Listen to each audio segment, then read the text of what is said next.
கிழக்கு கடற்கரை முழுவதும் நூற்றுக்கணக்கான அறிக்கைகள். ஒட்டுமொத்த மனித குலத்தையும் அதிகாரிகள் எதிர்கொள்கின்றனர். கடல் மட்டங்கள் தொடர்ந்து உயர்ந்து வருவதால் மக்கள் இடம்பெயர வேண்டிய கட்டாயத்தில் இருக்கிறார்கள். தங்கள் குடிமக்களை முழுவதுமாக வெளியேறுமாறு பரிந்துரைக்கின்றனர். இன்று காலை ஜப்பானின் கடலோர நகரங்களில் 9.4 ரிக்டர் அளவிலான நிலநடுக்கம் ஏற்பட்டது. 2 லட்சத்துக்கும் மேற்பட்டோர் கொல்லப்பட்டனர், எண்ணற்றோர் காயமடைந்தனர். கலவரங்கள் இப்போது நகரத்தின் மைய பகுதியிலும் பரவியுள்ளது. மேலும் வன்முறை அதிகரித்து வருவதாக தகவல்கள் வருகின்றன. இராணுவ சட்டத்தால் விதிக்கப்பட்ட கடுமையான ஊரடங்கு உத்தரவுகளை பின்பற்றுமாறு அனைத்து குடிமக்களையும் அதிகாரிகள் கெஞ்சவில்லை, மாறாக கடுமையாக வலியுறுத்துகின்றனர். தேசிய காவல் படை நிறுத்தப்பட்டுள்ளது. ஆனால் குழப்பத்தை தணிக்க அவர்களின் எண்ணிக்கை போதுமானதாக இருக்காது. நீங்கள் பார்க்க போவது மிகவும் பயங்கரமானதாக இருக்கும். அறையில் குழந்தைகள் இருந்தால் நீங்கள் ஒருமுறைக்கு இருமுறை யோசியுங்கள். ஜெசி, போய் கை கழுவு. இன்னும் 5 நிமிஷத்துல நம்ம இரவு உணவு சாப்பிட போறோம். சரிமா?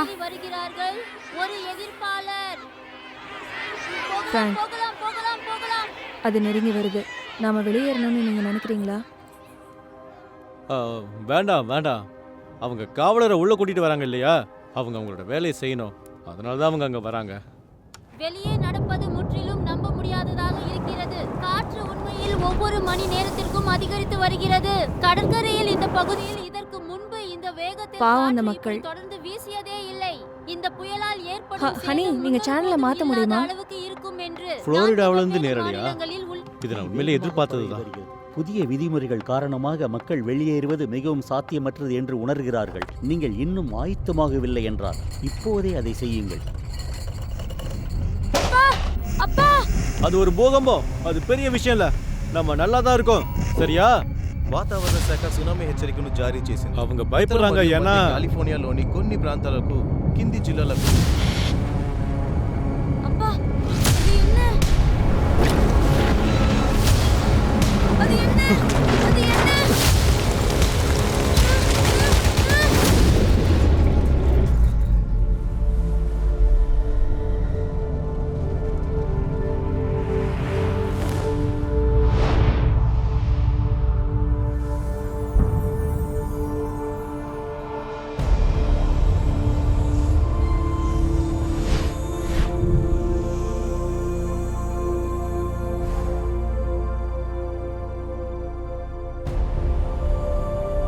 உலகம் எப்படி அழியும்?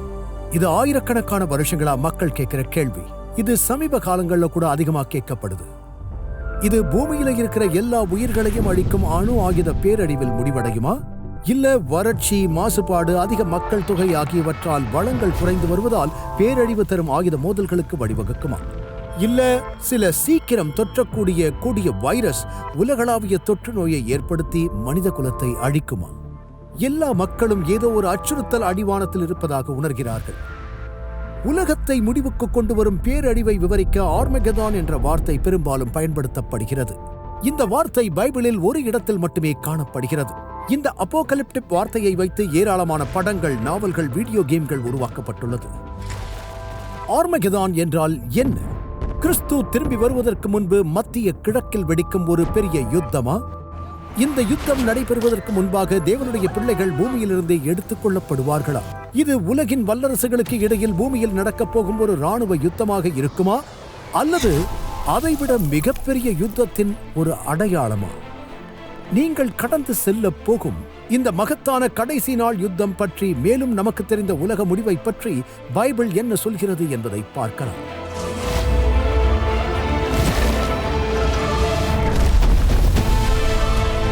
ஆர்மகெதானும் பைபிள் தீர்க்க தரிசனத்தின் இறுதி சம்பவங்களும். ஆர்மகெதான் யுத்தம் என்றால் என்ன?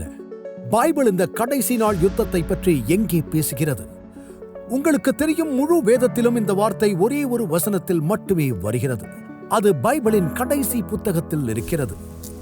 அப்பொழுது எபிரேய பாஷையில் ஆர்மகெதான் என்னப்பட்ட இடத்தில் அவர்களை கூட்டி சேர்த்தார். ஆர்மகெதான் என்ற வார்த்தை உண்மையில் கிரேக்க மொழியில் மொழிபெயர்க்கப்பட்ட 2 எபிரேய சொற்களால் ஆனது. ஹார் என்ற வார்த்தைக்கு மலை என்றும், மெகெதான் என்ற வார்த்தைக்கு படைகளின் கூட்டம் என்றும் பொருள். இது பழைய இஸ்ரேலின் வரலாற்றில் பல குறிப்பிடத்தக்க யுத்தங்கள் நடந்த இடமான மெகிதோ பள்ளத்தாக்கை குறிக்கிறது. இது கார்மல் மலையில் எலியா தீர்க்கதரிசி பாகாலின் தீர்க்கதரிசிகளுடன் தனது பிரபலமான மோதலை நடத்தின அதே இடமாகும்.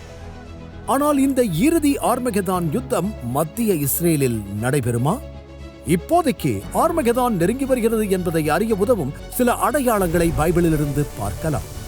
தானியேலாகிய நீயோ வென்றால் முடிவு காலம் மட்டும் இந்த வார்த்தைகளை புதைப்பொருளாக வைத்து இந்த புஸ்தகத்தை முத்திரை போடு. அப்பொழுது அநேகர் இங்கும் அங்கும் ஓடி ஆராய்வார்கள், அறிவும் பெருகிப்போம் என்றார். உலகம் அழிவதற்கு சற்று முன்பு அறிவு பெருகிப் போகும் என்று தீர்க்கதரிசியாகிய தானியேல் தெளிவாக நமக்கு முன்னறிவித்திருக்கிறார் என்பதை நாம் அறிகிறோம். அது நடந்திருக்கிறதா?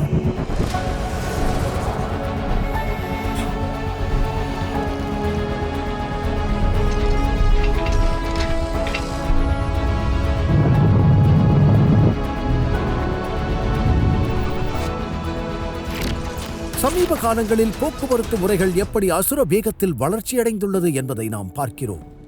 60 நூற்றாண்டுகளாக மனிதனால் குதிரை அல்லது பாய்மர படகை விட வேகமாக பயணிக்க முடியவில்லை. ஆனால் இப்போது மாதங்கள் தேவைப்படும் பயணங்கள் நிமிடங்களில் முடிந்து விடுகிறது. இன்றைய டிஜிட்டல் தொழில்நுட்ப புரட்சி நம் முன்னோர்கள் ஒருபோதும் கற்பனை செய்து பார்க்க முடியாத அளவுக்கு மனதை கவரும் மாற்றங்களை கொண்டு வந்துள்ளது. இந்த மாற்றத்தில் AI தொழில்நுட்பமும் அடங்கும். இந்த வசனத்தின் இன்னும் ஆழமான நிறைவேற்றம் என்னவென்றால், பைபிளின் தீர்க்கதரிசன புத்தகங்களை பற்றிய அறிவு எப்படி அதிகரிக்கும் என்று முன்னறிவிக்கப்பட்டபடி இதுவும் நடந்துள்ளது. பழைய ஏற்பாட்டு தீர்க்கதரிசிகளோடு இயேசுவும் கடைசி காலத்தை பற்றிய அடையாளத்தை சொல்லியிருக்கிறார். யுத்தங்களையும் யுத்தங்களின் செய்திகளையும் கேள்விப்படுவீர்கள். கலங்காதபடி எச்சரிக்கையாயிருங்கள். இவைகள் எல்லாம் சம்பவிக்க வேண்டியதே, ஆனாலும் முடிவு உடனே வராது. பஞ்சங்களும் கொள்ளை நோய்களும் பூமி அதிர்ச்சிகளும் பல இடங்களில் உண்டாகும். இவைகளெல்லாம் வேதனைகளுக்கு ஆரம்பம். உலகத்தை ஒருவர் வேகமாக உற்று பார்த்தால் அரசியல், இயற்கை சக்திகள் இரண்டும் இந்த நவீன உலகத்தை வாழ்வதற்கு தகுதியில்லாத ஆபத்தான இடமாக மாற்றியுள்ளது என்பதை நம்மால் பார்க்க முடியும். 100 ஆண்டுகளுக்குள் உலகம் 2 மிகப்பெரிய உலக போர்களையும் பல்வேறு வேறுபாடுகளையும் கடந்து வந்தது. அது மட்டுமல்லாமல் பெருகி வரும் சர்வதேச பயங்கரவாதத்தையும் சமாளிக்க வேண்டியிருந்தது. இந்த தீர்க்க தரிசனம் துல்லியமாக நிறைவேறியிருக்கிறது என்பது தெளிவாக தெரிகிறது. பல நூற்றாண்டுகளாக மனிதன் தனது எதிரிகள் மீது நெருப்பு அம்புகளை எய்வதும் பீரங்கி குண்டுகளை வீசுவதையும் தவிர வேறு எதுவும் செய்யவில்லை. ஆனால் இப்போது நம்மிடம் பேரழிவு தரும் உயிரியல், வேதியியல் மற்றும் அணு ஆயுதங்கள் இருக்கிறது. அவை இந்த கிரகத்தில் நம்முடைய வாழ்க்கையை நொடிப்பொழுதில் அழித்துவிடும். பூமியை கெடுத்தவர்களை தேவன் கெடுக்கும் காலம் வரும் என்று அப்போஸ்தலனாகிய யோவான் வெளிப்படுத்துதல் 11:18 நமக்கு முன்னறிவித்திருக்கிறார். உண்மையில் இயேசு தனது வருகையை மிக நீண்ட காலத்திற்கு ஒத்திவைத்தார் என்றால் எந்த ஜீவராசியும் உயிரோடு இருக்காது. அந்நாட்கள் குறைக்கப்படாதிருந்தால் ஒருவனாகிலும் தப்பி போவதில்லை. தெரிந்து கொள்ளப்பட்டவர்களின் நிமித்தமோ அந்த நாட்கள் குறைக்கப்படும். இதோடு கூட மாபெரும் பூகம்பங்கள், மாபெரும் காட்டுத்தீ, அழிவுகரமான எரிமலைகள், பெரும் வெள்ளம், புயல், கொடிய சூறாவளிகள் மற்றும் விசித்திரமான வானிலை உள்ளிட்ட கொடிய இயற்கை பேரழிவுகள் குறிப்பிடத்தக்க அளவில் அதிகரித்துள்ளது என்பதை கண்கூடாக பார்க்கலாம். இயற்கையே கோபமாகவும் நிலையற்றதாகவும் தோன்றுகிறது. இயேசு இதை முன்னறிவித்தார். பல இடங்களில் மகா பூமி அதிர்ச்சிகளும் பஞ்சங்களும் கொள்ளை நோய்களும் உண்டாகும். வானத்திலிருந்து பயங்கரமான தோற்றங்களும் பெரிய அடையாளங்களும் உண்டாகும். சூரியனிலும் சந்திரனிலும் நட்சத்திரங்களிலும் அடையாளங்கள் தோன்றும். பூமியின் மேலுள்ள ஜனங்களுக்கு தத்தளிப்பும் இடுக்கண்ணும் உண்டாகும். சமுதிரமும் அலைகளும் முழக்கமாயிருக்கும். வானத்தின் சத்துவங்கள் அசைக்கப்படும். இந்த ஆபத்துக்கள் அனைத்தையும் நாம் எதிர்கொள்ள வேண்டியிருக்கும் என்று கிறிஸ்து எச்சரித்தார். ஆனால் அவை முடிவின் ஆரம்பமாக மட்டுமே இருக்கும். இந்த ஆபத்துக்களை நாம் எதிர்கொள்ள வேண்டியிருக்கும் என்று கிறிஸ்து எச்சரித்தார். ஆனால் அவை முடிவின் ஆரம்பமாக மட்டுமே இருக்கும். ஆர்மகெதானை வரவைப்பதற்கு மனித குலத்தால் ஏதாவது செய்ய முடியுமா? மேலும் கடைசி நாட்களில் கொடிய காலங்கள் வரும் என்று அறிவாயாக.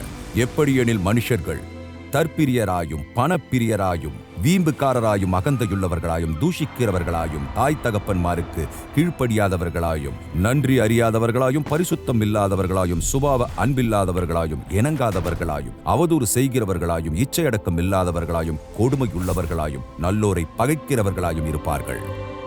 கடந்த பல நூற்றாண்டுகளாக வாழ்ந்த எவரும் இப்போது இருக்கும் இந்த நவீன சமுதாயத்தில் நிலையான பயமுறுத்தும் ஒழுக்கக்கேடுகள் இருந்து வருவதை மறுக்க முடியாது.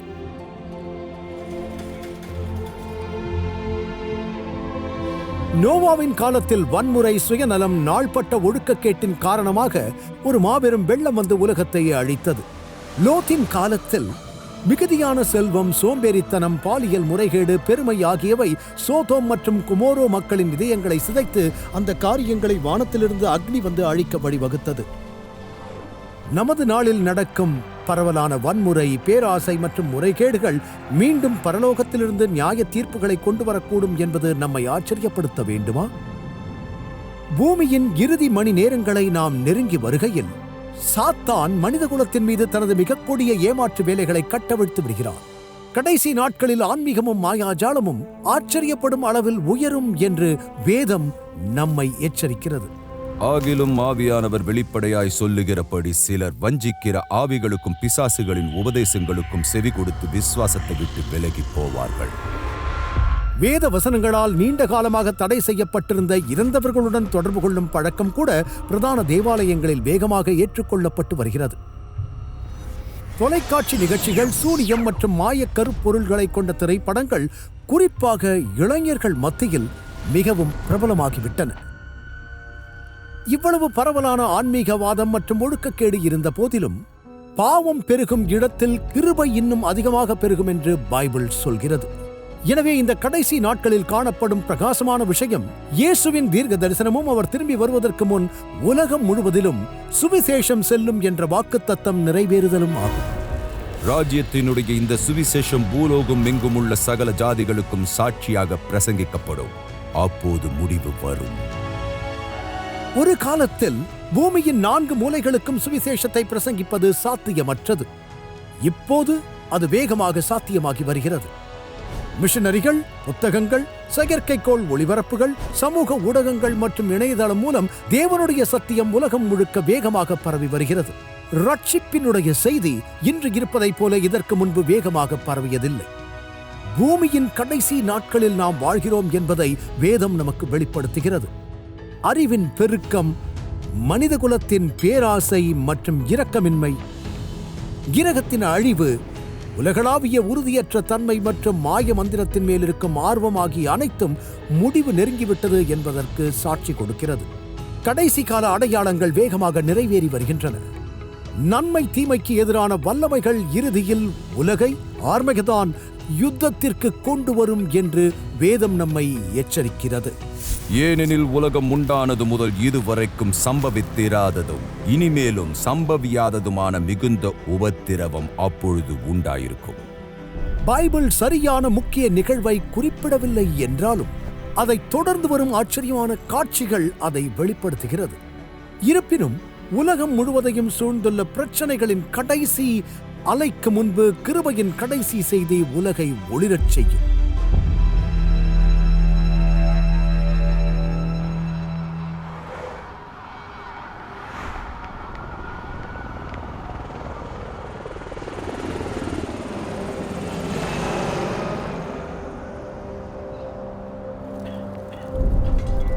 இவைகளுக்கு பின்பு வேறொரு தூதன் மிகுந்த அதிகாரம் உடையவனாய் வானத்திலிருந்து இறங்கி வர கண்டேன். அவனுடைய மகிமையினால் பூமி பிரகாசமாயிற்று. மகா உபத்திரவம் தொடங்கும் போது தேவனுக்காக உண்மையாயிருந்த கிறிஸ்தவர்கள் பரிசுத்த ஆவியின் அற்புதமான வல்லமையை அனுபவிப்பார்கள். இந்த மாபெரும் வல்லமை தேவனுடைய பிள்ளைகளை தைரியத்துடன் ஒளிரச் செய்கிறது. அவர்கள் தேவாலயங்கள் சீர்திருத்தப்படவும் இழந்தவர்களை கிறிஸ்துவிடம் அழைக்கவும் தேவனுக்காக சாட்சி கொடுக்கிறார்கள். தேவன் வார்த்தையில் உறுதியாக நிற்கிறார்கள். அனைவரும் தங்கள் பாவங்களிலிருந்து மனம் திரும்பி தேவன் கட்டளைகளுக்கு கீழ்ப்படிய உணர்த்துகிறார்கள். உலகம் முழுவதும் எழுப்புதல் தீ பரவுகிறது. பரிசுத்த ஆவி ஊழியர்களையும் சபை உறுப்பினர்களையும் ஆத்துமாக்களின் ரட்சிப்புக்காக உற்சாகமாக வேலை செய்ய கட்டாயப்படுத்துகிறது. பரிசுத்த ஆவியின் வேலை இன்னும் தெளிவாக தெரிய வரும்போது சாத்தான் ஒரு சக்தி வாய்ந்த போலியை அறிமுகப்படுத்துகிறான். மாய வெளிப்பாடுகள் தீவிரமடைகின்றன. ஏமாற்றும் பேய்கள் இறந்தவர்களாக தோன்றுகின்றன. அவர்கள் இறந்து போன அன்புக்குரியவர்களாகவும் பழைய ஏற்பாட்டு பைபிள் பரிசுத்தமானவர்களாகவும் ஆள்மாறாட்டம் செய்கிறார்கள். அவர்கள் சமாதானம் மற்றும் நம்பிக்கையின் வார்த்தைகளை பேசுகிறார்கள். அதே நேரத்தில் ஆபத்தான நுட்பமான கோட்பாடுகளை முன்வைக்கிறார்கள். அவர்களை பற்றி வேதம் எச்சரிக்கிறது. ஏனென்றால் அவைகள் அற்புதங்களை செய்கிற பிசாசுகளின் ஆவிகள். நீங்கள் கற்பனை செய்வது போல இந்த இயற்கைக்கு அப்பாற்பட்ட வெளிப்பாடுகள் மக்கள் மீது ஒரு மிகப்பெரிய தாக்கத்தை ஏற்படுத்துகின்றது என்றே சொல்லலாம். மேலும் சிலர் மட்டுமே அவர்களுக்கு எதிராக பேச ஆயத்தமாக இருக்கின்றனர். உலகையே ஆட்டிப்படைக்கும் தீமை மற்றும் அதிகரித்து வரும் இயற்கை பேரழிவுகளை அரசியல் மத தலைவர்களால் கூட தடுத்து நிறுத்த முடியவில்லை. மக்கள் கடவுளை எப்படி வழிபட வேண்டும் என்பது குறித்து சட்டங்களை இயற்ற உலக அரசாங்கங்களை ஒரு தீய சக்தி கட்டாயப்படுத்தும் என்று வெளிப்படுத்துதல் எச்சரித்துள்ளது. இந்த சட்டங்கள் முதலில் வெளிப்புறமாக அறநெறியை ஊக்குவிப்பதாகவும் சுற்றுச்சூழலை பாதுகாப்பதாகவும் தோன்றும். ஆனால் உண்மையில் அது மிருகம் மற்றும் அந்தி கிறிஸ்துவின் முத்திரையை தழுவ உலகத்தை ஆயத்தப்படுத்துகின்றது. மேலும் அம்மிருகத்தின் சொரூபம் பேசத்தக்கதாகவும் மிருகத்தின் சொரூபத்தை வணங்காத யாவரையும் கொலை செய்யத்தக்கதாகவும் மிருகத்தின் சொரூபத்திற்கு ஆவியை கொடுக்கும்படி அதற்கு சத்துவம் கொடுக்கப்பட்டது. ஆனால் வரலாற்றில் இது போன்று ஒன்று நடப்பது இது முதல் முறை அல்ல. எஸ்தர் புத்தகத்தில் பெர்சிய அரசாங்கம் தேவனுடைய ஜனங்கள் அனைவரும் ஒரு குறிப்பிட்ட நாளில் கொல்லப்பட வேண்டும் என்று சட்டத்தை இயற்றியது. ஏனெனில் அவர்களில் சிலர் தேவனின் கட்டளைகளை மீறவில்லை என்பதற்காக. ஆனால் பின்னர் எஸ்தர் ராணியின் பரிந்துரையின் மூலம் அவர்கள் காப்பாற்றப்பட்டனர். தானியேல் புத்தகத்தின் 3ஆம் அதிகாரம் சொல்லும் ஒரு பழக்கமான கதை கூட உங்கள் நினைவுக்கு வரலாம். அங்கு பாபிலோனிய ராஜா நேபுகாத்நேசார் தன்னுடைய சாம்ராஜ்யத்தில் உள்ள அனைவரும் தான் உருவாக்கிய மிகப்பெரிய தங்க சிலையை தாழ விழுந்து வணங்க வேண்டும் என்று கட்டளையிட்டார். இருப்பினும் இந்த கட்டளை சிலை வழிபாடு தொடர்பான தேவனுடைய 2வது கட்டளைக்கு நேரடி முரண்பாடு என்பதை 3 இளம் எபிரேயர்கள் அறிந்திருந்தனர். தேவனுக்கு உண்மையாக இருக்க தீர்மானித்த அவர்கள் சிலையை வணங்க மறுத்துவிட்டனர். ராஜா கோபமடைந்து அவர்களை எரியும் அக்கினி சூளையில் போட உத்தரவிட்டார். ஆனால் தேவன் அற்புதமாக தலையிட்டு அவர்களின் ஜீவனை காப்பாற்றினார். அதேபோல் தீர்க்கதரிசி தானியேல் தேவனின் 1ஆம் கட்டளையை மீறாமல் தரியு ராஜாவை வணங்காததால் சிங்கத்தின் கெபியில் போடப்பட்டார். ஆனால் மீண்டும் ஒரு முறை தேவன் அவரை விடுவித்தார். கடைசி நாட்களிலும் இதே பிரச்சனை இருக்கும் என்று வெளிப்படுத்தல் புத்தகம் நமக்கு சொல்கிறது. மிருகத்தினுடைய வல்லமையின் கீழ் உள்ள உலக அரசாங்கங்கள் தேவனுடைய கட்டளைகளை மீறும் வகையில் அந்த மிருகத்தை வணங்கும்படி அனைவரையும் கட்டாயப்படுத்தும். காலத்தின் முடிவிலும் அது அப்படியே இருக்கும். உலகம் தேவனுடைய கட்டளைகளை மீறச் சொல்லும் நேரத்தில் தேவனுடைய பிள்ளைகள் சத்தியத்திற்காக நிற்க வேண்டி இருக்கும். தேவனுடைய கட்டளைகளை உண்மையாக கடைபிடிப்பவர்களை துன்புறுத்த சாத்தான் இந்த உலகத்தை மிக தீவிரமாக ஒன்றிணைப்பான். பிசாசு தனது மிக சக்தி வாய்ந்த ஏமாற்றும் வேலை செய்யும் நேரம் இது. ஏனெனில் கள்ள கிறிஸ்துக்களும் கள்ள தீர்க்க தரிசிகளும் எழும்பி கூடுமானால் தெரிந்து கொள்ளப்பட்டவர்களையும் வஞ்சிக்கத்தக்கதாக பெரிய அடையாளங்களையும் அற்புதங்களையும் செய்வார்கள்.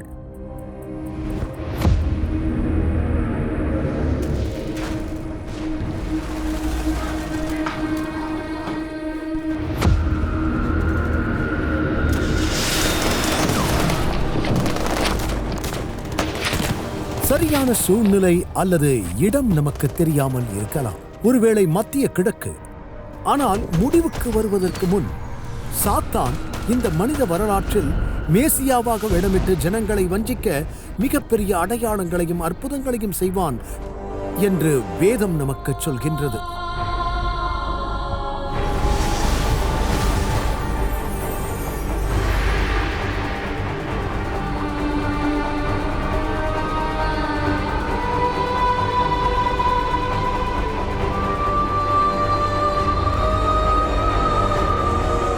ஒரு பிரகாசமான கவர்ந்தெழுக்கும் உயிரினம் தன்னை கிறிஸ்து என்று சொல்லிக் கொள்ளும்.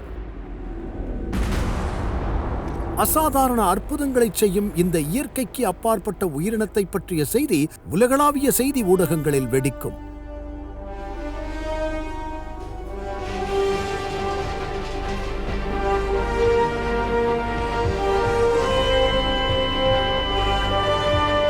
அவன் எங்கு சென்றாலும் நோயாளிகள் குணமடைகிறார்கள், இறந்தவர்கள் கூட உயிர்த்தெழுப்பப்படுகிறார்கள் என்று கேள்விப்படுவீர்கள்.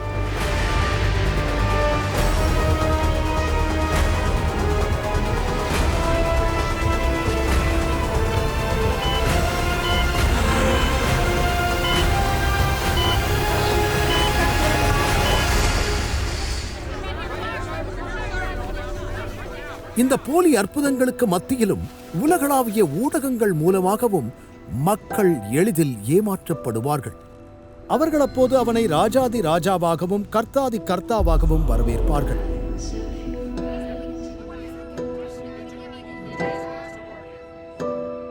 இது உலக நாடுகள் மீது முன்னொருபோதும் இல்லாத தாக்கத்தை கட்டவிழ்த்துவிடும். மேசியா வந்துவிட்டார், இயேசு திரும்பி வந்துவிட்டார், உலகை காப்பாற்றவர் இங்கே இருக்கிறார் என்ற செய்தி பரவும். இயேசு வேதத்தில் பேசிய அதே வார்த்தைகளில் பலவற்றை அவர் மீண்டும் சொல்வதை அவர்கள் கேட்பார்கள். இந்த படங்கள் பின்னர் உலகம் முழுவதும் ஒளிபரப்பப்படும். மேலும் இந்த உலகளாவிய தோற்றம் ஒவ்வொரு கண்ணும் அவரை காணும் என்று சொல்லும் வேத வாக்கியம் நிறைவேறியதாக மில்லியன் கணக்கானவர்கள் தவறாக நம்புவார்கள். பல உலக மதங்கள் தங்கள் போதனைகள் சொல்லும், தீர்க்க தரிசனங்கள் சொல்லும் ஒரு இரட்சகரின் வருகையை ஆவலுடன் எதிர்பார்க்கின்றனர். நிச்சயமாக யூதர்கள் இன்னும் மேசியாவுக்காக காத்திருக்கிறார்கள். பெரும்பாலான முஸ்லிம்களும் இதேபோல் மேசியாவின் வருகையை எதிர்பார்க்கிறார்கள். இந்துக்கள் தங்கள் கடவுள் விஷ்ணுவின் 10வது அவதாரத்தை எதிர்பார்க்கிறார்கள். மேலும் உலக பௌத்தர்கள் அவர்களின் வேதங்களின்படி புத்தரின் எதிர்கால அவதாரமான மைத்ரேயரை எதிர்பார்க்கிறார்கள். அவர்களின் அனைத்து பிரார்த்தனை மற்றும் தீர்க்க தரிசனங்களின் நிறைவேறுதலாய் இருக்கிறதை போல் தோன்றுகிறது என்பதை இப்போது நீங்கள் காணலாம். ஆனால் பைபிளில் 2 கொரிந்தியர் 11ஆம் அதிகாரத்தில் சாத்தானால் ஒளியின் தூதனின் வேஷத்தை கூட தரித்துக் கொள்ள முடியும் என்று தெளிவாக எச்சரிக்கின்றது. துரதிருஷ்டவசமாக மக்கள் ஆவலுடன் வரவேற்கப் போவது இயேசுவை அல்ல, மாறாக தேவனுடைய குமாரனைப் போல வேஷமிட்டு வரும் சாத்தானை. இதை செய்வதன் மூலம் பிசாசு உலகின் முக்கிய மதங்களை ஒன்றிணைத்து தனது போலி வழிபாட்டு முறையை வலுப்படுத்த முடியும். எனவே மனித இனத்தின் மீது இதுவரை செய்யப்படாத மிகப்பெரிய ஏமாற்று வேலையை பிசாசு தொடங்குகிறான்.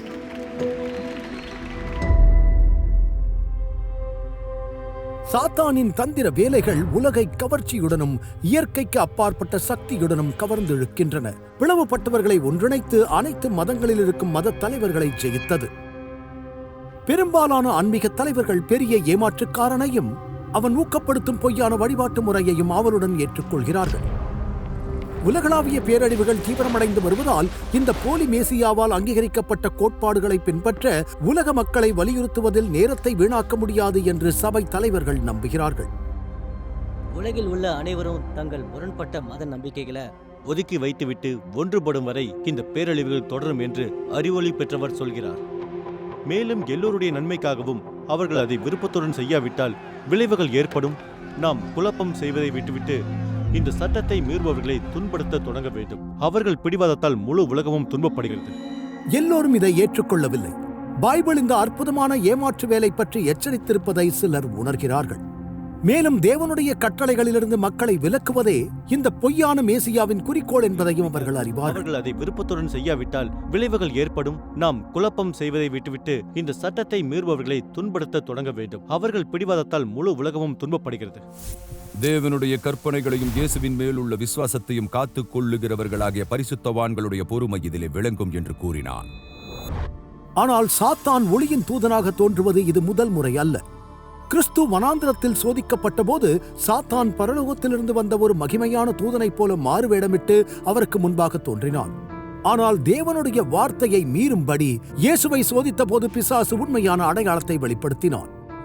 எனவே மீண்டும் இதே போன்ற தந்திரோபாயங்களை பயன்படுத்தி பிசாசு முழு உலகத்தையும் தேவனுடைய கட்டளையை மீறும்படி ஏமாற்ற முயற்சிப்பான்.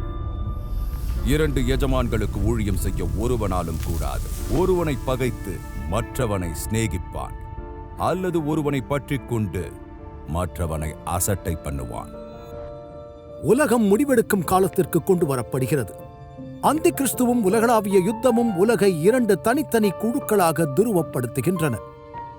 பைபிளை பின்பற்றுபவர்களும் மிருகத்தை வணங்குவதை ஆதரிக்கும் இந்த பொய்யான மேசியாவை பின்பற்றுபவர்களும். நாம் அனைவரும் ஒன்றிணைய வேண்டும். இயற்கை பேரழிவுகள் பூமியை தொடர்ந்து தாக்கி வருவதாலும் உலகப் பொருளாதாரம் முழுமையான சரிவில் தத்தளிப்பதாலும் கவலை ஒவ்வொரு இருதயத்தையும் நிரப்புகிறது. மதம் என்பது அனைவரின் மனதிலும் இருக்கும் மிக முக்கியமான தலைப்பு. தொலைக்காட்சி, வானொலி நேர்காணல்களிலும் நீதிமன்ற விவாதங்களிலும் தேவனுடைய உண்மையான சீஷர்கள் உலகத் தலைவர்களுக்கு முன்பாக நிறுத்தப்படும் போது மக்கள் ஏற்றுக்கொள்ளும்படி அழுத்தம் கொடுக்கப்படும் தவறான வழிபாட்டு முறைக்கு எதிராக அவர்கள் அழுத்தமான மற்றும் நம்ப வைக்கும் வேதபூர்வ வாதங்களை முன்வைக்கிறார்கள். தேவனுடைய கட்டளைகளும் உண்மையான வழிபாட்டின் கொள்கைகளை உருவாக்குவதும் ஒவ்வொரு விவாதத்தின் மையமாகும். உலகெங்கிலும் உள்ள ஆயிரக்கணக்கான மக்கள் பரிசுத்த ஆவியாலும் தேவனுடைய ஊழியர்களின் வேதபூர்வ வாதங்களாலும் தூண்டப்பட்டு தங்கள் செயலற்ற தேவாலயங்களை விட்டுவிட்டு பிரபலமற்ற ஆனால் உண்மையான இயேசுவின் சீடர்களுடன் இணைகிறார்கள். விஷயங்கள் ஒரு முக்கியமான கட்டத்தை அடையும் போது உலகம் உண்மையை ஏற்றுக்கொள்வதா அல்லது நிராகரிப்பதா என்பதை தேர்வு செய்கிறது. அநியாயம் செய்கிறவன் இன்னும் அநியாயம் செய்யட்டும், அசுத்தமாயிருக்கிறவன் இன்னும் அசுத்தமாயிருக்கட்டும், நீதியுள்ளவன் இன்னும் நீதி செய்யட்டும், பரிசுத்தம் உள்ளவன் இன்னும் பரிசுத்தமாகட்டும். கேள்வி என்னவென்றால், நாம் தேவனுக்கு கீழ்ப்படிய வேண்டுமா அல்லது மனிதனுக்கா? பிரபலமான பாரம்பரியமா, வேத வாக்கியமா? முழு உலகத்தையும் இரண்டு எதிரெதிர் பிரிவுகளாக பிரிக்கிறது. ஒரு புறம் தேவனுடைய முத்திரையை பெறுபவர்கள், மறுபுறம் மிருகத்தின் முத்திரையை பெறுபவர்கள். அது சிறியோர், பெரியோர், ஐஸ்வர்யவான்கள், தரித்திரர், சுயாதீனர், அடிமைகள், இவர்கள் யாவரும் தங்கள் தங்கள் வலது கைகளிலாவது நெற்றிகளிலாவது ஒரு முத்திரையை பெரும்படிக்கும் அந்த மிருகத்தின் முத்திரையாவது அதன் நாமத்தையாவது அதன் நாமத்தின் இலக்கத்தையாவது தரித்துக் கொள்ளுகிறவன் தவிர வேறொருவனும் கொள்ளவும் விற்கவும் கூடாதபடிக்கும் செய்தது. இரக்கத்தின் கதவு நிச்சயமாக உலகிற்கு மூடப்பட்டுள்ளது. மேலும் தேவனுடைய கிருபை இனி தொலைந்து போனவர்களுக்கு கிடைக்காது. கிறிஸ்துவின் இரண்டாம் வருகை புகழ் பெற்றது. ஆனால் முதலில் மனிதகுலத்தின் மீது இதுவரை வந்திராத மிகவும் மோசமான தொடர்ச்சியான வாதைகளை உலகம் அனுபவிக்கப் போகிறது. முதலாம் தூதன் போய் தன் கலசத்தில் உள்ளதை பூமியின் மேல் ஊற்றினான். உடனே மிருகத்தின் முத்திரையை தரித்தவர்களும் அதன் சொரூபத்தை வணங்குகிறவர்களும் ஆகிய மனுஷர்களுக்கு பொல்லாத கொடிய புண்ணுண்டாயிற்று. பேரழிவு தரும் 6 வாதைகள் சீக்கிரத்தில் வருகின்றன. கடல்களும் தண்ணீரும் இரத்தமாக மாறுகின்றன. மூன்றாம் தூதன் தன் கலசத்தில் உள்ளதை ஆறுகளிலும் நீரூற்றுகளிலும் ஊற்றினான். உடனே அவைகள் இரத்தமாயின. கடுமையான வெப்பத்தால் மனிதர்களை எரிக்கும் சக்தி சூரியனுக்கு கொடுக்கப்படுகிறது. பின்னர் இருள் மிருகத்தின் தலைமையகத்தை சூழ்ந்து பெரிய நதியாகிய யூப்ரட்டீஸ் வறண்டு போகிறது. பைபிள் வரலாற்றில் இந்த வாதை யூத மக்கள் பாபிலோனிய சிறையிருப்பிலிருந்து விடுதலை பெற்றதற்கான அடையாளமாக திகழ்கிறது. வாதை ஒன்றன் பின் ஒன்றாக வரும்போது உலக மக்கள் பதற்றத்தில் ஆழ்ந்துள்ளனர். இந்த பேரழிவு நேரத்தில் காப்பாற்றப்பட்டவர்களில் சிலர் இந்த பாழடைந்த மற்றும் தொலைதூர இடங்களில் தங்குமிடம் தேடுகிறார்கள். அங்கு அவர்கள் தேவனுடைய தேவதூதர்களால் பாதுகாக்கப்பட்டு ஆதரிக்கப்படுகிறார்கள். மற்றவர்கள் தனிமையான சிறைகளில் தள்ளப்படுகிறார்கள். மனிதனால் மறக்கப்பட்டதாக தோன்றினாலும் அவர்கள் தேவனால் மறக்கப்படுவதில்லை. இவைகளெல்லாம் நடப்பதற்கு முன்னே அவர்கள் உங்களை பிடித்து ஜப ஆலயங்களுக்கும் சிறைச்சாலைகளுக்கும் ஒப்புக் கொடுத்து துன்பப்படுத்துவார்கள். பழைய எகிப்தில் வாதைகள் வந்தபோது இஸ்ரவேல் புத்திரர் பாதுகாக்கப்பட்டனர். அதேபோல் தேவனுக்குரியவர்கள் வாதைகளிலிருந்து பாதுகாக்கப்படுகிறார்கள். அப்பொழுது உங்களை உபத்திரவங்களுக்கு ஒப்புக் கொடுத்து உங்களை கொலை செய்வார்கள். முடிவு பரியந்தம் நிலைநிற்பவனே ரட்சிக்கப்படுவான். விசுவாசிகள் இருதயங்களை ஆராய்ந்து பார்ப்பார்கள் மற்றும் பயத்தின் காலகட்டத்தை கடந்து செல்லுகின்றனர். அவர்களின் மனதில் இருக்கும் மிக முக்கியமான சிந்தனை, நாம் தேவனுடன் சரியாக இருக்கிறோமா? இறுதியில் அவர்கள் தேவனுடைய வாக்குத்தத்தங்களை நம்புவதன் மூலம் மன அமைதியை பெறுகிறார்கள். அந்தி கிறிஸ்துவின் தூண்டுதலால் உலகெங்கிலும் உள்ள பல்வேறு ஆட்சியாளர்கள் தேவனுடைய அனைத்து கட்டளைகளை கடைபிடிப்பவர்களுக்கு எதிராக ஒரு ஆணையை வெளியிடுகிறார்கள். அம்மிருகத்தின் சொரூபம் பேசத்தக்கதாகவும் மிருகத்தின் சொரூபத்தை வணங்காத யாவரையும் கொலை செய்யத்தக்கதாகவும். துயரத்தில் வாடியவர்கள் தங்களை எதிர்ப்பவர்களை அழிப்பதுதான் பேரழிவு தரும் வாதைகளிலிருந்து விடுபடுவதற்கான ஒரே நம்பிக்கை என்று நம்புகிறார்கள். வேத வசனங்களை வைராக்கியமாக கடைபிடித்து அவரது கட்டளைகளுக்கு கீழ்ப்படியும் தேவனுடைய மக்களை தேடி அவர்களை அழிக்க முடிவெடுக்கப்படுகிறது. ஆர்மகெதான் யுத்தத்திற்கு இப்போது களம் அமைக்கப்பட்டுள்ளது. மேலும் உங்களை கொலை செய்கிறவன் தான் தேவனுக்கு தொண்டு செய்கிறவன் என்று நினைக்கும் காலம் வரும். இன்று அது சாத்தியமற்றதாக தோன்றினாலும் தேவனுடைய உண்மையுள்ள மக்கள் அனைவரும் உலகளாவிய மரண சட்டத்தால் அச்சுறுத்தப்படும் காலம் வரும் என்று பைபிள் முன்னறிவிக்கிறது.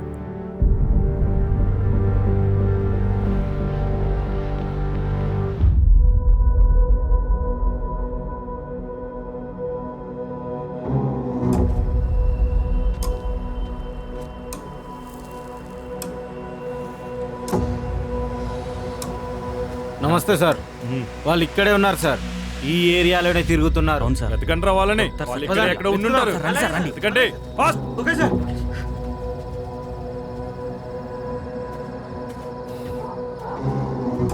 మీరు అటువైపు వెతకండి. మీరు నాతో రండి.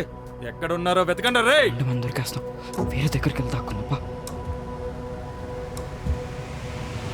సార్ వీళ్ళు ఇక్కడే ఉన్నారు సార్. పద పద. ఎంత దూరం పరిగెత్తిన మా నుంచి తప్పించుకోలేరా? ఎలాగైనా చంపేయాలి. వదిలేదురా. రేయ్ ఆగండ్రా. రేయ్ రండ్రా. ఇట్రా. మిమ్మల్ని వదలరా. దొరికారా. పట్టుకోండ్రా. ఆగండ్రా.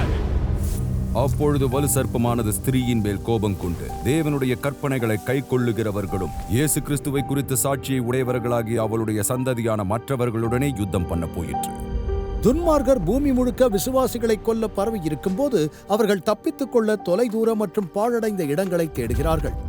தேவனுடைய பிள்ளைகளை பிடிக்கவும் இறுதியில் அவர்களை அழிக்கவும் இடைவிடாமல் தேடுகிறார்கள்.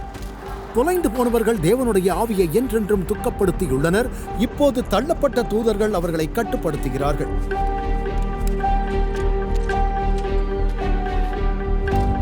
இப்பொழுது உங்களுக்கு புரிஞ்சதா? தயவு செய்து வேண்டாம், என்னை அடிக்காதீர்கள். நடுராத்திரியிலே இதோ மணவாளன் வருகிறார் என்கிற சத்தம் உண்டாயிற்று.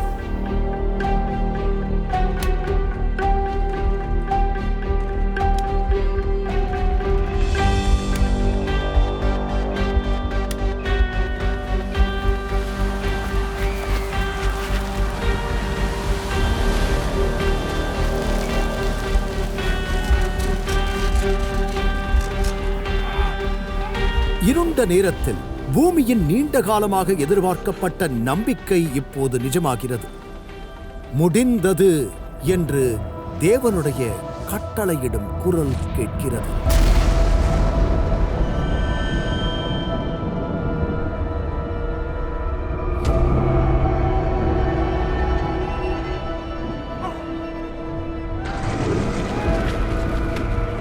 இடி முழக்க குரல் வானங்களை உலுக்கியது.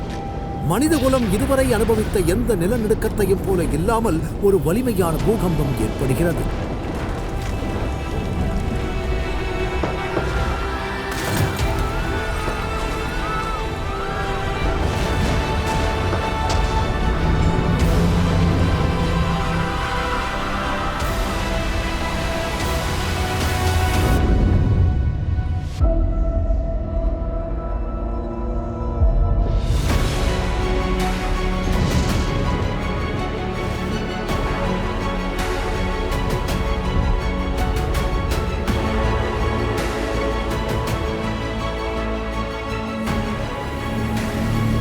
தேவனுடைய பிள்ளைகள் தங்கள் மீட்பரையும் இறுதியாக அவர்களை நித்திய வீட்டிற்கு அழைத்துச் செல்ல வரும் அவரது தேவதூதர் கூட்டத்தையும் பார்க்கிறார்கள்.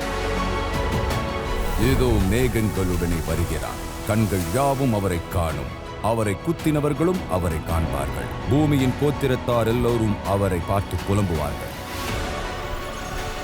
நீங்கள் கேள்விப்பட்டதைப் போல இது ஒரு ரகசிய வருகை அல்ல. பூமியில் உள்ள ஒவ்வொரு நபரும் இந்த அற்புதமான நிகழ்வை காண்பார்கள். பெரும்பாலானவர்கள் இதைக் கண்டு பயப்படுவார்கள். துன்மார்கர்கள் மலைகளுக்கும் குகைகளுக்கும் ஓடி தங்களை நோக்கி வரும் பரிசுத்த ராஜாதி ராஜாவிடமிருந்து தங்களை மறைத்துக் கொள்ள வீணாக முயற்சிப்பார்கள். கர்த்தர் தாமே ஆரவாரத்தோடும் பிரதான தூதனுடைய சத்தத்தோடும் தேவ எக்காலத்தோடும் வானத்தில் இருந்து இறங்கி வருவார். அப்பொழுது கிறிஸ்துவுக்குள் மரித்தவர்கள் முதலாவது எழுந்திருப்பார்கள். பரலோகத்திலிருந்து ஒரு உரத்த எக்கால சத்தம் தொனிக்கும். இரட்சகரின் வல்லமையான குரல் தூங்கும் பரிசுத்தவான்கள் எந்த வயதாக இருந்தாலும் சரி அவர்களை முதலாவது உயிர்ப்பிக்கும்.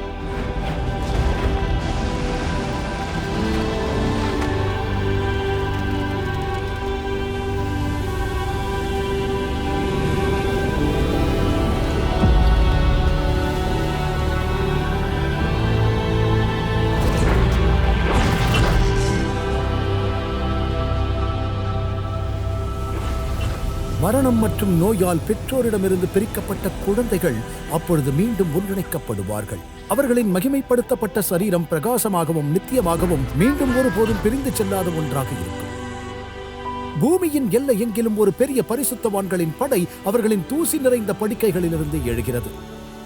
அவர்கள் இப்போது இளமையான மகிமைப்படுத்தப்பட்ட மற்றும் அழியாத சரீரத்தை உடையாக அணிந்து நோய் அல்லது குறைபாடு இல்லாமல் தோன்றுகிறார்கள். அவர்கள் ஆகாயத்தில் தங்கள் இரட்சகரை சந்திக்க பறக்கிறார்கள்.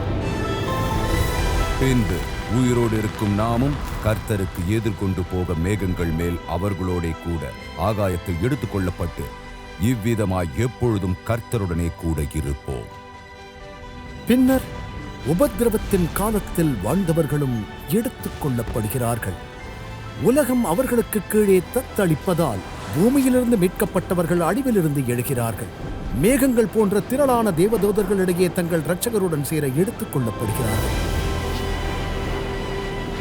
துக்கம், பாவம் மற்றும் துன்பம் என்றென்றும் அவர்களுக்கு பின்னால் இருக்கும். அவர்களை தங்கள் தேவனிடமிருந்து பிரிக்கும் திரைச்சீலை நிரந்தரமாக அகற்றப்பட்டது.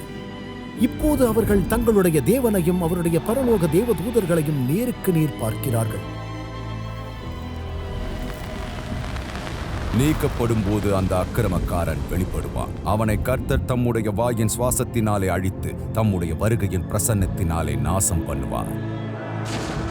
இரண்டாம் வருகையின் போது சூறாவளியைப் போல சத்தம் போடும் பிசாசுகளின் மத்தியில் பூமியில் ஒரு மாபெரும் குழப்பம் ஆட்சி செய்யும். பூமி நடுங்குகிறது. பெருங்கடல்கள் கொதிக்கின்றன. தீவுகள் மறைந்து விடுகின்றன. இருண்ட வானம் பூமியை பெரிய பெரிய ஆலங்கட்டுகளால் தாக்குகிறது. துன்மார்க்கர்கள் அழிக்கப்பட்டு பூமி முழுவதிலும் சிதறி கிடக்கிறார்கள். பூமி உருவாக்கப்பட்டதிலிருந்து முதல் முறையாக பூமி இப்போது அனைத்து மனித உயிர்களையும் முற்றிலுமாக இழந்துவிட்டது. அக்காலத்திலே பூமியின் ஒரு முனை துவக்கி பூமியின் மறுமுனை மட்டும் கர்த்தரால் கொலையுண்டவர்கள் கிடப்பார்கள். அவர்கள் புலம்பப்படாமலும் சேர்க்கப்படாமலும் அடக்கம் பண்ணப்படாமலும் பூமியின் மேல் எருவாவார்கள். சாத்தானும் அவனுடன் தள்ளப்பட்ட தூதர்களும் மட்டுமே அவர்கள் பண்ண கலகத்தின் விளைவுகளை பார்க்க எஞ்சியிருக்கிறார்கள். சாத்தானும் அவனுடைய தூதர்களும் பூமியில் 1000 ஆண்டுகள் கட்டப்பட்டு அவர்கள் அழித்த உலகத்தால் சூழப்பட்டிருக்கிறார்கள். அவர்கள் இந்த இருண்ட பாழடைந்த பூமியில் சிறையில் அடைக்கப்பட்டுள்ளனர். சில பைபிள் பதிப்புகள் இந்த நேரத்தில் காணப்படும் பூமியை விவரிக்க பாதாள குழி என்ற வார்த்தையை பயன்படுத்துகிறது. ஒரு தூதர் பாதாளத்தின் திறவுகோலையும் பெரிய சங்கலியையும் தன் கையிலே பிடித்துக் கொண்டு வானத்தில் இருந்து இறங்கி வர கண்டேன். அவன் சாத்தானை பிடித்து 1000 வருஷம் அளவும் கட்டி வைத்து தன்னுடைய கூட்டத்துடன் சாத்தான் தனியாக விடப்பட்டு தனது எதிர்கால தண்டனையை பற்றி சிந்திக்க வேண்டும். ஒவ்வொரு பக்கத்திலும் எரித்த காடுகளால் அடிக்கப்பட்ட நகரங்களையும் வறண்ட எலும்புகளையும் அவர்கள் பார்க்கிறார்கள். பரலோகத்திற்கு எதிரான அவரது போராட்டம் மற்றும் அதன் பயங்கரமான விளைவுகளும் தானது. சோதிக்கவோ உதவி செய்யவோ யாரும் இல்லாமல் ஒரு பெரிய பாதாள குழியில் பிசாசு கட்டப்பட்டிருப்பதால் அவனுடைய நிலைமை முற்றிலும் பரிதாபகரமானதாக இருக்கிறது.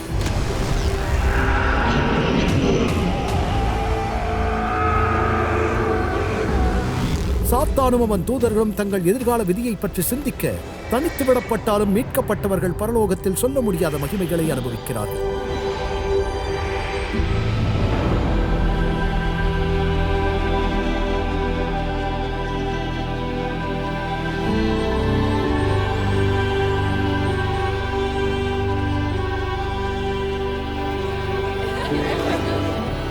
நம்ப முடியவில்லை. நாம் இங்கே இருக்கின்றோம், ஆனால் என்னால் நம்ப முடியவில்லை. தேவன் தம்மில் அன்பு கூறுகிறவர்களுக்கு ஆயத்தம் பண்ணினவைகளை கண் காணவும் இல்லை, காது கேட்கவும் இல்லை, அவைகள் மனுஷனுடைய இருதயத்தில் தோன்றவும் இல்லை. பூமியில் கஷ்டமான காலங்களை அனுபவித்து விடைபெற்று சென்ற அன்புக்குரியவர்களுடன் மீண்டும் ஒன்றிணைவதன் மகிழ்ச்சியை மக்கள் அனுபவிக்கிறார்கள். பூமியில் இருந்தபோது பெரிய எதிரிகளாக இருந்தவர்கள் கூட இப்போது ஒருவரை ஒருவர் மாற்றப்பட்ட இதயங்களுடனும் ஊக்கமளிக்கும் ரட்சிக்கப்பட்ட கதைகளுடனும் நேருக்கு நேர் பார்க்கிறார்கள். பின்னும் அவன் என்னை நோக்கி, ஆட்டுக்குட்டியானவரின் கலியான விருந்துக்கு அழைக்கப்பட்டவர்கள் பாக்கியவான்கள் என்று எழுது என்றான். மேலும் இவைகள் தேவனுடைய சத்தியமான வசனங்கள் என்று என்னுடனே சொன்னான். இப்போது அவர்கள் ஆட்டுக்குட்டியானவரின் பெரிய திருமண விருந்தில் அமர்ந்திருக்கிறார்கள். இந்த மாபெரும் விருந்தில் அவர்கள் உண்மையான தலை சிறந்த சமையல்காரரான இயேசு ஆயத்தம் பண்ணின மிக நேர்த்தியான சுவையான உணவுகளை சாப்பிடுவார்கள். அவர்களுக்கு முன்பாக ஒரு அழகான மேஜையின் மேல் பரலோக உணவுகள் நிரப்பப்பட்டுள்ளது. குடும்பங்களும் நண்பர்களும் பூமியில் கடைசியாக ஒருவரை ஒருவர் பார்த்த நாளிலிருந்து இப்பொழுது முதல் முறையாக ஒன்றாக அமர்ந்திருக்கிறார்கள். சிலர் மரணத்தால் பிரிக்கப்பட்டு இப்போது மகிழ்ச்சியுடன் என்றென்றும் மீண்டும் ஒன்றிணைந்திருக்கிறார்கள். இருப்பினும் மீட்கப்பட்டவர்கள் தங்கள் இரட்சகரை நேருக்கு நேர் பார்க்கும் தருணம் மிகப்பெரிய மகிழ்ச்சியின் தருணமாக இருக்கும். உங்கள் இருதயம் கலங்காதிருப்பதாக. தேவனிடத்தில் விசுவாசமாயிருங்கள், என்னிடத்திலும் விசுவாசமாயிருங்கள். என் பிதாவின் வீட்டில் அநேக வாசஸ்தலங்கள் உண்டு. அப்படி இல்லாதிருந்தால் நான் உங்களுக்கு சொல்லியிருப்பேன். ஒரு ஸ்தலத்தை உங்களுக்காக ஆயத்தம் பண்ண போகிறேன். நான் போய் உங்களுக்காக ஸ்தலத்தை ஆயத்தம் பண்ணின பின்பு நான் இருக்கிற இடத்திலே நீங்களும் இருக்கும்படி நான் மறுபடியும் வந்து உங்களை என்னிடத்தில் சேர்த்துக் கொள்வேன். பின்னர் மீட்கப்பட்டவர்கள் தங்கள் பாதுகாப்பின் தேவதூதர்களால் அவர்களுக்காக இயேசுவால் ஆயத்தம் பண்ணப்பட்ட அழகான மாளிகைகளுக்கு அழைத்துச் செல்லப்படுகிறார்கள்.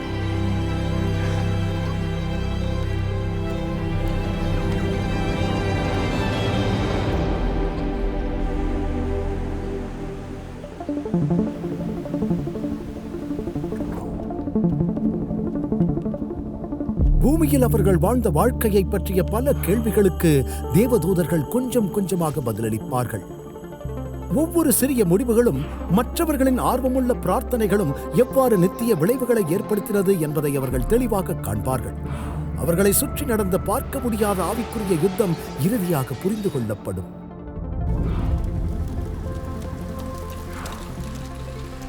மேலும் அவற்றின் தாக்கம் பலரின் வாழ்க்கையை எவ்வாறு பாதித்துள்ளது. பின்னர் தேவன் இறுதி வெளிப்படுத்துதல் செயலில் இழந்தவர்களின் அனைத்து பதிவுகளையும் அவர்களுக்கு முன் திறக்கும் நீதிபதிகளாக பங்கேற்க அவர்களை அழைக்கிறார். தேவனால் கைவிடப்பட்டவர்களின் இரகசிய எண்ணங்கள் இப்போது தெளிவாக வெளிப்படுத்தப்பட்டுள்ளன. மேலும் ஒவ்வொரு ஆத்மாவிற்கும் நடந்த ஆவிக்குரிய யுத்தங்களை வெளிப்படுத்தும் திரை விலக்கப்பட்டுள்ளது. தள்ளப்பட்ட தேவதூதர்களின் செயல்களும் நோக்கங்களும் கூட தெளிவாக காணப்படுகின்றன. பரிசுத்தவான்கள் உலகத்தை நியாயம் தீர்ப்பார்கள் என்று அறியீர்களா? தேவதூதர்களையும் நியாயம் தீர்ப்போம் என்று அறியீர்களா? இந்த விஷயத்தில் தேவனுடைய வெளிப்படையான வெளியரங்கமான தன்மை குறிப்பிடத்தக்கதாக இருக்கிறது. பூமியில் வாழ்க்கையின் போராட்டங்களை பற்றி தெரிந்த புரிந்து கொள்ளும் சக மனிதர்களால் கைவிடப்பட்டவர்களின் பதிவுகள் கவனமாக பதிப்பாய்வு செய்யப்படுகின்றன. இழந்தவர்களின் அனைத்து வார்த்தைகளும் செயல்களும் தேவனுடைய வார்த்தையுடன் ஒப்பிடப்பட்டு இறுதியில் அவர்களின் தண்டனையின் நீதி உறுதிப்படுத்தப்படுகிறது. அன்றியும் நான் சிங்காசனங்களை கண்டேன். அவைகளின் மேல் உட்கார்ந்தார்கள். நியாய தீர்ப்பு கொடுக்கும்படி அவர்களுக்கு அதிகாரம் அளிக்கப்பட்டது. அவர்கள் கிறிஸ்துவுடனே கூட 1000 வருஷம் அரசாண்டார்கள்.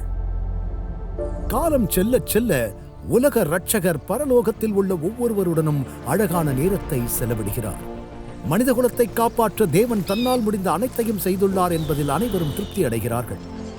இறுதியாக 1000 ஆண்டுகளின் முடிவில் இயேசுவும் மீட்கப்பட்டவர்களும் பூமிக்கு திரும்பி வர ஆயத்தமாகிறார்கள். சாத்தானும் அவனுடைய தூதர்களும் தொலைந்து போனவர்களும் தங்கள் கிரியைகளுடைய இறுதி விளைவுகளை எதிர்கொள்ள வேண்டிய நேரம் வந்துவிட்டது. சாந்த குணமுள்ளவர்கள் பூமியை சுதந்திரிப்பார்கள். ஆனால் சாத்தான் இன்னும் விட்டுக் கொடுக்கவில்லை. ஆர்மகெதான் யுத்தத்தின் இறுதி கட்டம் இனிமேல்தான் நடைபெற இருக்கிறது.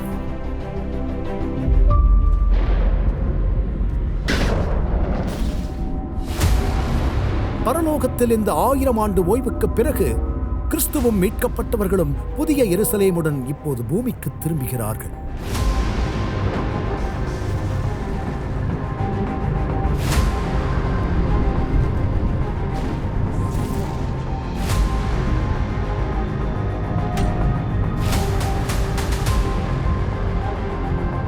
யோவானாகிய நான் புதிய எருசலேம் ஆகிய பரிசுத்த நகரத்தை தேவனிடத்தில் நின்று பரலோகத்தை விட்டு இறங்கி வர கண்டேன். அது தன் புருஷனுக்காக அலங்கரிக்கப்பட்ட மணவாட்டியைப் போல ஆயத்தமாக்கப்பட்டிருந்தது. நகரம் பாழடைந்த பூமியை நெருங்கும் போது எல்லா காலங்களிலிருந்தும் மனித துர்மார்கரை அவர்களின் தூசி நிறைந்த கல்லறைகளிலிருந்து வெளியே வர இயேசு கட்டளையிடுகிறார். ஒவ்வொரு காலத்திலும் பல்வேறு இடத்திலுமிருந்து காப்பாற்றப்படாதவர்கள் இப்போது தேவனுக்கு முன்பாக நிற்கிறார்கள். கைவிடப்பட்டவர்கள் தங்கள் மரணத்திற்கு முன்பு இருந்த அதே மரணத்திற்குரிய சரீரத்துடன் உயிர்த்தெழுப்பப்படுகிறார்கள். அந்நாளிலே அவருடைய பாதங்கள் கிழக்கே எருசலேமுக்கு எதிரே இருக்கிற ஒலிவ மலையின் மேல் நிற்கும். அப்பொழுது மகா பெரிய பள்ளத்தாக்கு உண்டாகும்படி ஒலிவ மலை தன் நடு மையத்திலே கிழக்கு மேற்காய் எதிராக பிளந்து போகும். இயேசு கீழே இறங்கும் போது அவரது பாதங்கள் ஒலிவ மலையை தொடுகின்றன. ஒரு பெரிய பூகம்பம் மலையை பிளந்து அதை ஒரு பெரிய தளமாக மாற்றுகிறது. பின்னர் புதிய எருசலேம், தேவனுடைய மிகப்பெரிய நகரம், வானத்திலிருந்து இறங்கி அதன் அடித்தளம் இயேசு அதற்கு தயாரித்த தளத்தில் நிலை பெறுகிறது. பூமியின் 4 திசைகளிலும் உள்ள ஜாதிகளாகிய கோகையும் மாக்கோகையும் மோசம் போகும்படிக்கும் அவர்களை யுத்தத்திற்கு கூட்டிக் கொள்ளும்படிக்கும் புறப்படுவான்.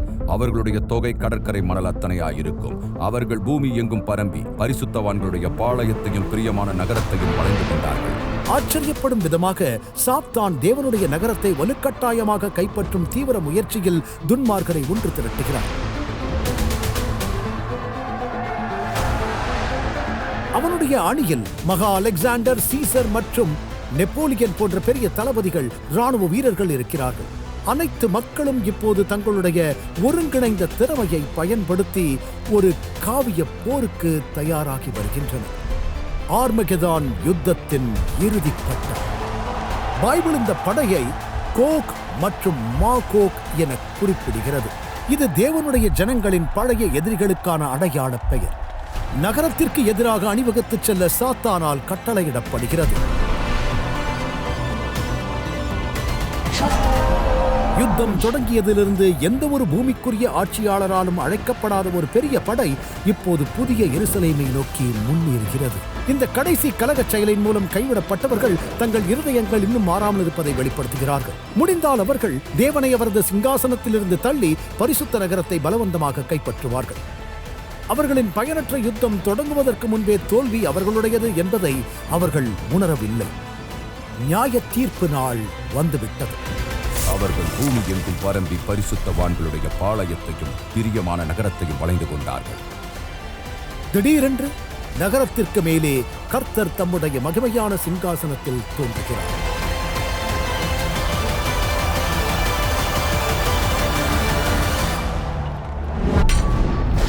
துன்மார்கரின் பலவீனமான போர்த்திட்டங்கள் அனைத்தும் உடனடியாக நிறுத்தப்படுகின்றன.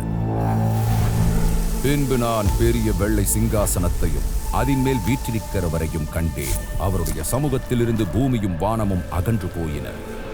அவைகளுக்கு இடம் காணப்படவில்லை. மரித்தோராகிய சிறியோரையும் பெரியோரையும் தேவனுக்கு முன்பாக நிற்க கண்டேன். அப்பொழுது புஸ்தகங்கள் திறக்கப்பட்டன. மரித்தோர் தங்கள் தங்கள் கிரியைகளுக்கு தக்கதாக நியாயத்தீர்ப்படைந்தார்கள். அவர்கள் தேவனுடைய மகிமைக்கு முன்பாக கூனிக்குறுகி நிற்கும் போது அவர்களின் வாழ்க்கை அவர்களுக்கு முன்பாக கடந்து செல்கிறது. கைவிடப்பட்டவர்கள் தாங்கள் செய்த ஒவ்வொரு பாவச் செயலையும் வேதனையுடன் உணர்த்தப்படுகிறார்கள். அவர்கள் தங்கள் மனசாட்சியை கடினப்படுத்திய ஒவ்வொரு இடத்தையும் நினைவு கூறுகிறார்கள். ஒவ்வொரு முறையும் பரிசுத்த ஆவியின் எச்சரிப்பிலிருந்தும் அவர்கள் திரும்பினர். சிலர் தாங்கள் பண்ணின கொலை, குற்றம், தீமை போன்ற பாவங்களை அனைவரிடமிருந்தும் வெற்றிகரமாக மறைத்துவிட்டதாக நம்பி தங்கள் கல்லறைகளுக்கு சென்றிருந்தனர். லூக்கா 12 காணப்படும் இயேசுவின் வார்த்தைகளை அவர்கள் நேரடியாக அனுபவிக்கிறார்கள். வெளியாக்கப்படாத மறைபொருளும் இல்லை, அறியப்படாத ரகசியமும் இல்லை. அவர்களின் வாழ்க்கையின் தெளிவான பனோரமா அவர்கள் முன் ஓடவிடும் போது கைவிடப்பட்ட ஒவ்வொரு ஆத்துமாவும் தங்கள் சொந்த விருப்பத்தால் அவர்களுடைய ரட்சிப்பை நிராகரித்ததை முழுமையாக புரிந்து கொள்ளுகிறார்கள். துரதிருஷ்டவசமாக நகரத்திற்குள் இருப்பவர்களின் அமைதியும் மகிழ்ச்சியும் ஒருபோதும் அவர்களுடையதாக இருக்காது. அவர்கள் மீது படர்ந்திருக்கும் நம்பிக்கையற்ற விரக்தியின் உணர்வு வார்த்தைகளுக்கு அப்பாற்பட்டது. கலகக்காரர்கள் தங்களை குற்றவாளிகள் என்று அறிவிக்கும் தேவனுடைய நீதியை மறுக்க முடியாது. ஓ பரிசுத்தவான்களின் ராஜாவே, வழிகள் நீதியும் உண்மையுமானவை என்று அவர்கள் ஒரே குரலில் சொல்கிறார்கள்.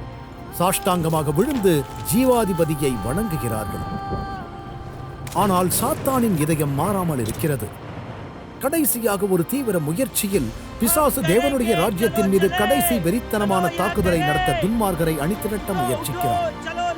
அவன் ஏமாற்றிய எண்ணற்றவர்கள் இனி அவனது மேலாதிக்கத்தை அங்கீகரிக்கப் போவதில்லை.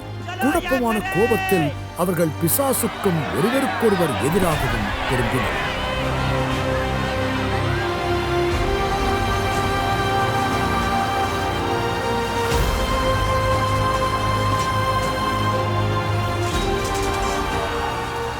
ஆர்மகெதான் யுத்தம் அதன் உச்சக்கட்டத்தை எட்டும் போது எச்சரிக்கை இல்லாமல் வானத்திலிருந்து அக்னியும் கந்தகமும் விழுகின்றன.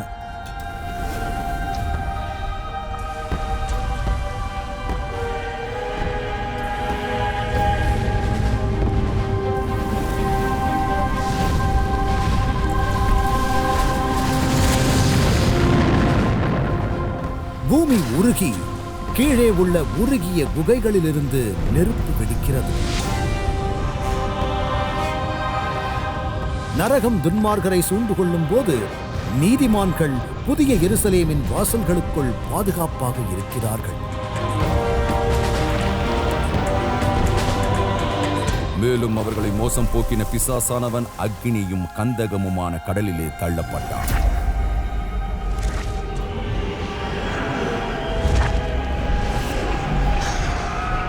அக்னி பூமியை சுத்திகரிப்பது போல துன்மார்க்கர் அனைவரும் தங்கள் செயல்களுக்கு ஏற்ப தண்டிக்கப்படுகிறார்கள். அவர்களின் அழிவில் தேவனுடைய இருதயத்தில் மகிழ்ச்சி இல்லை. அவர்களும் அவருடைய படைப்பு, ஆனால் அவர்கள் நித்திய ஜீவனின் பரிசுக்கு பதிலாக பாவத்தின் சம்பளத்தை தேர்ந்தெடுத்துள்ளனர். பாவத்திற்கான தண்டனை மரணம். இயேசு அவருடைய தியாகத்தை ஏற்றுக்கொள்ளும் அனைவரின் சார்பாகவும் இந்த இறுதி தண்டனையை சிலுவையில் அனுபவித்தார். ஆனால் துரதிருஷ்டவசமாக கைவிடப்பட்டவர்கள் இந்த பரிசை நிராகரித்தனர். மேலும் அவர்கள் தங்கள் பாவத்தின் பயங்கரமான விலையை செலுத்த வேண்டும். ஏதோ சூளையைப் போல எரிகிற நாள் வரும். அப்பொழுது அகங்காரிகள் யாவரும் அக்கிரமம் செய்கிற யாவரும் துரும்பாயிருப்பார்கள். துன்மார்க்கரை மிதிப்பீர்கள். அவர்கள் உங்கள் உள்ளங்கால்களின் கீழ் சாம்பலாகியிருப்பார்கள். பிரபஞ்சத்தின் குடிமக்கள் தங்கள் சத்தத்தை உயர்த்தி தேவனை புகழ்கிறார்கள். சாத்தானின் கொடூரமான ஆட்சி நித்திய முடிவுக்கு வந்துவிட்டது. பிரபஞ்சத்தின் சமாதானம் இப்போது நித்தியமாக பாதுகாப்பாக இருப்பதால் தேவன் ஒரு புதிய வானத்தையும் புதிய பூமியையும் படைப்பதில் தனது கவனத்தை திருப்புகிறார். பின்பு நான் புதிய வானத்தையும் புதிய பூமியையும் கண்டேன். முந்தின வானமும் முந்தின பூமியும் ஒழிந்து போயின. பூமி அக்னியால் சுத்திகரிக்கப்பட்ட பிறகு கர்த்தர் தனது அற்புதமான மறுசீரமைப்பை மேற்கொள்வார்.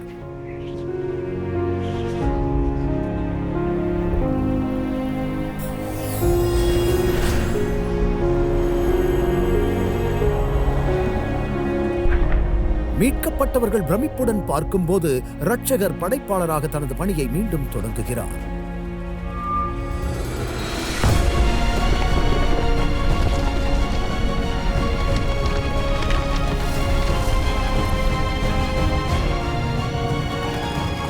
பரலோகம் எவ்வளவு அற்புதமானது என்று நீங்கள் கற்பனை செய்தாலும் அது நீங்கள் புரிந்து கொள்ளக்கூடிய எதையும் விட மிக மேலானதாக இருக்கும். வலி, துக்கம் அல்லது மரணமில்லாத உலகம் எல்லையற்ற அன்பு, அழகு மற்றும் பரிபூரணத்துடன் வடிவமைக்கப்பட்டுள்ளது. நிலமும் நீரும் மீண்டும் ஏராளமான உயிர்களால் நிரம்பி வழிகின்றன. ஒவ்வொரு வகையான எண்ணற்ற அற்புதமான உயிரினங்கள் தங்கள் புதிய பரலோக வீட்டை அமைதியாக ஆராய்கின்றன. புத்துணர்ச்சியூட்டும் சூழ்நிலை தூய்மையானதாக இனிமையானதாக இருக்கும். படைப்பு புத்திசாலித்தனத்தின் ஒரு பிரம்மாண்டமான காட்சியாக பூமி மாறுகிறது.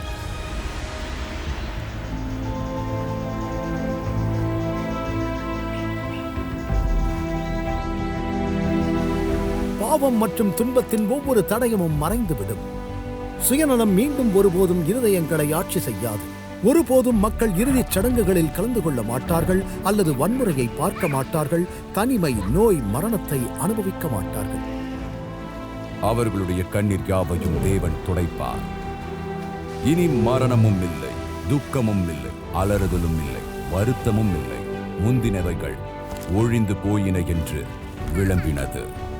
இனி ஒரு வரையறுக்கப்பட்ட ஆயுட்காலத்துடன் பிணைக்கப்படாமல் தேவனுடைய அழியாத பிள்ளைகள் இப்போது தங்கள் மிக உயர்ந்த லட்சியங்களை அடைய சுதந்திரமாக இருக்கின்றனர்.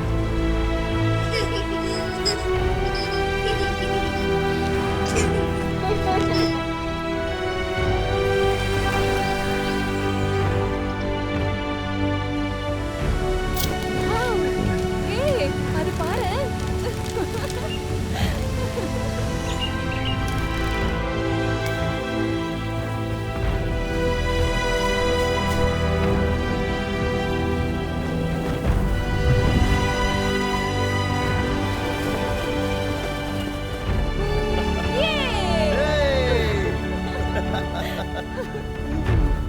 அறிவின் முடிவற்ற தேடல் மனதை உற்சாகப்படுத்துகிறது மற்றும் தூண்டுகிறது.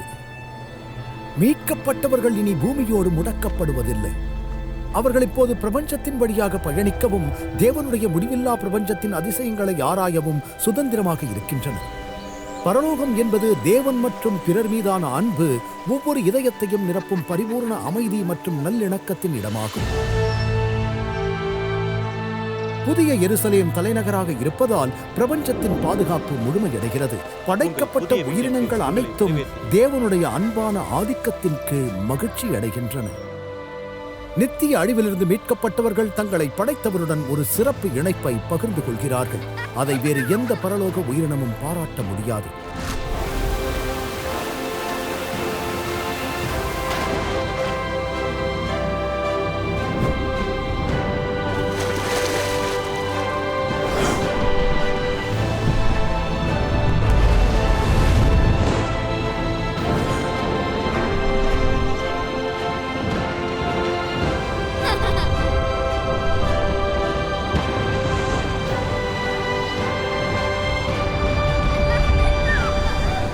பாவமும் பாவிகளும் என்றென்றும் அழிக்கப்பட்டாலும் பெரும் கலகத்தின் ஒரு சுவடு இன்னும் இருக்கிறது. இயேசுவே, உங்க கைக்கு என்னாச்சு? உலகின் ரட்சிப்புக்காக இயேசு வேதனையுடன் பெற்ற தழும்புகள் இவை. நித்தியத்தின் மகிழ்ச்சியான நாள் கடந்து செல்லும் போது அனைத்து சோகமான மற்றும் வேதனையான நினைவுகளும் பரலோகத்தின் அற்புதமான பிரகாசத்தின் மகிமையில் மறைந்து விடுகின்றன.